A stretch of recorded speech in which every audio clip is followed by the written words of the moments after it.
వారిలో నువ్వు ఒకడివే. నేను మాత్రం కాదు.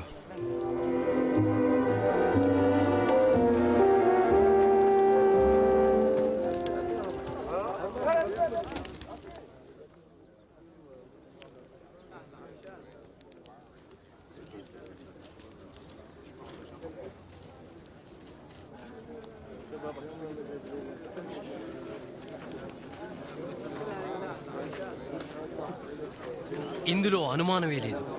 ఇతను తప్పక యేసుతో ఉన్నవాడే. ఇతను కూడా గలిలయుడే. వెళ్ళిపోండి. నాకు తెలీదు. నువ్వేం మాట్లాడుతున్నావో నాకు తెలీదు.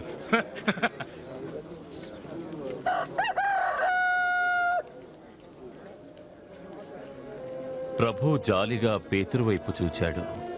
కోడి కూయిక మునుపు ముమ్మారు నన్ను ఎరుగునందువని యేసు చెప్పిన మాట